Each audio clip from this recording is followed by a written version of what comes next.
Hi everyone, it's Misty here. Welcome back to the ScrapbookPal.com YouTube channel. Thank you so much for joining me today. In today's video, I'm going to be making a Slimline shaker card, and I'm going to be using this set from Concord 9th. This is called I Choose You. We're going to be making a gumball machine shaker card, but the star of this show is this new die from Pinkfresh Studio. This is their slim diagonal stitched plaid die. It's basically like a cover plate. So it's going to give you some beautiful texture and then cut out around the edges.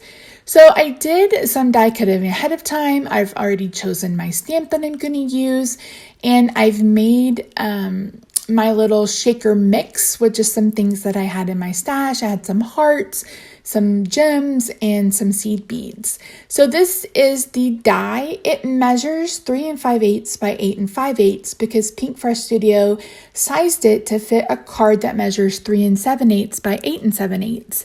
I don't make my Slimline cards that size, so I am bringing in a sheet of paper that measures 3 1/4 by 8 1/4 because I prefer to make my Slimline cards to be 3 1/2 by 8 1/2. So you score it, you cut it by 7 by 8 1/2, and then you score it at 3 1/2. And what that does is it prevents you to having a weird cut because you can cut on the 8 1/2 inch side just like you would for a 5 1/2 by 8 1/2 card. You just end up cutting it either at 7 for a card or at 3 1/4 by 8 1/4 for a card layer. For our background, I brought in some distressed oxides from Holtz. I am using spun sugar and picked raspberry. I really wanted this to kind of have like a halo effect. So I'm bringing in the spun sugar to like the first set of squares. And then I'm just going to go around the edge of this with the picked raspberry. I do manage to get a couple of fingerprints on this, but we're going to cut them out, so it'll be okay. So I'm aligning this up to make sure that I have it set right, and then I'm going to go ahead and line up my gumball globe. That's the word I was looking for. And I'm using just some washi tape to add that to the layer, and then I'm going to cut it out. Then I'm going to do this on the back side of the front layer. So on the left side of the open card, I'm going to go ahead and cut out a window there as well because I want you to be able to see through to the inside of the card. Now I put a piece of cardstock in to hopefully help a little bit with the pressure. There's still a little bit of an indent on the inside, but I'm going to cover that with a card layer. So I'm bringing in some acetate. This is actually acetate that was in a couple of new eyeshadow palettes that I picked up. So I don't store my palettes with that. So I put it to the side and keep it like most of us crafters do. So you saw me adhere a piece of acetate to the front of the card, and I'm adhering a piece of acetate to the back of the layer. That's because our shaker is going to be on the front of the card, but you're still going to be able to see through it on the inside. Using some foam strips from EK Success, I'm just going around this circle. This will be our little shaker crater or whatever you want to call it. I'm using a binder clip here. You don't need to do this, but I have a tendency to either open the card when I shouldn't or I get, in a hurry and I'm not paying attention, and then everything either gets stuck or it gets thrown everywhere. So the binder clip is for me. So here I realized that I thought my foam went too far high. So what I've done is I've cut it off and I've put those on the side because I'm adding these foam strips to the back because they're the same height as what we used for our little shaker crater, and this is what you want. So there's no change in height for the card layer. So I got a little overzealous with my shaker stuff. So I added in a few more hearts, and now I'm just removing all the foam tape, and then I'm going to adhere this by going from the bottom to the top. And we have a fun shaker globe. So I'm going to go ahead and bring in my my gumball pieces. I cut these out of some glitter paper I had in my stash. There are 2 times when I think glitter is is the best, and that is Christmas and Valentine's Day. So initially in the beginning, I cut out 2 of these flaps for the gumball machine, but I decided I want the inside to be the back of the gumball machine, and the back of the gumball machine wouldn't have an opening. It would just be solid. So that's what I've done here, and I'm just using some tweezers to help me get things adhered. So there's a look at our shaker. I really, really love how it turned out. For the inside, I decided I wanted something around the border, and this is where I'm going to bring in that open heart that I mentioned earlier, and I'm going to be stamping with the Gina K Design ink. Initially, I thought, well, maybe I'll stamp the gumball machine on the inside, but like with a very light color, and I decided no, it would show through.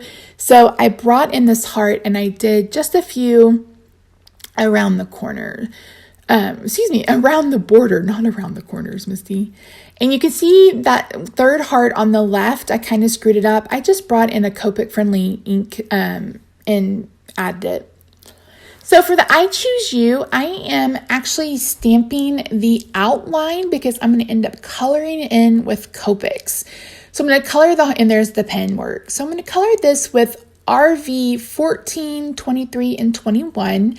I'm going to start on the left-hand side to be a little bit darker on all of the hearts, working my way from 14 to 23 to 21. I apologize for my phone. I was trying to watch bullet journaling videos when I was crafting, and it kept switching to other things. Do you guys bullet journal? I can't wait to use these stamps in the bullet journal too. Oh, I'm just so excited. Anyway, that's not what you're here for. You're here to watch me color. So I am just going through really quickly. You can see that I got out of the lines just a little tiny bit. There's nothing that a white gel pen won't fix. So I'm going to go ahead and bring in that white gel pen, and I'm going to set this aside to dry. For the sentiment, I wanted it to be an ombre. So I'm starting with the darkest color, which is RV14. And then I'm going to work my way up to the lightest color. This is real. I'm sped up at 400%. I had to go really, really slow on this. Number 1, I'll be 43 and I think I need bifocals. But number 2, I wanted to make sure that I stayed within the lines the best I could. So it's sped up here, but I really didn't go quite this fast. I still managed to make a few mistakes, but again, nothing that a white gel pen won't fix. After I get done coloring this, I'm actually going to take it to my trimmer, and I'm going to cut it out into a rectangle. I didn't show that here on camera because I literally just lined it up and cut as close as I could. I'm just going over with the lightest color to kind of blend it all back out. And then here I go with the white gel pen. Seriously, if you don't have a white gel pen to fix your mistakes, you need one.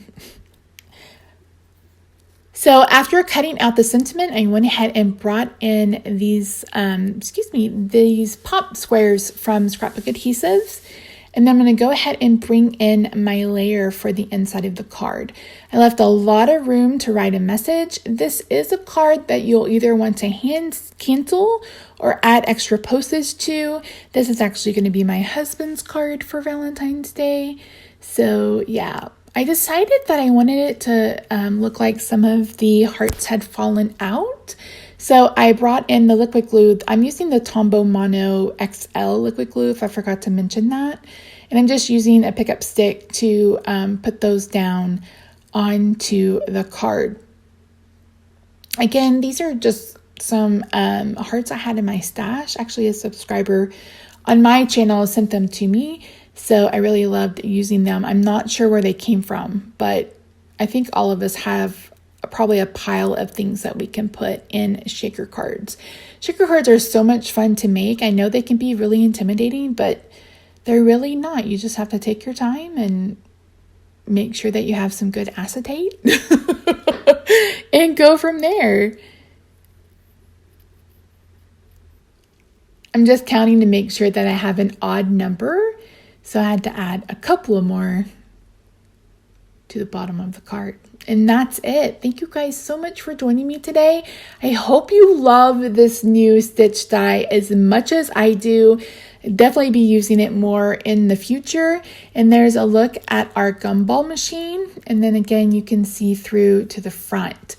So I will see you guys next month, and I hope you have a fantastic day. Bye for now.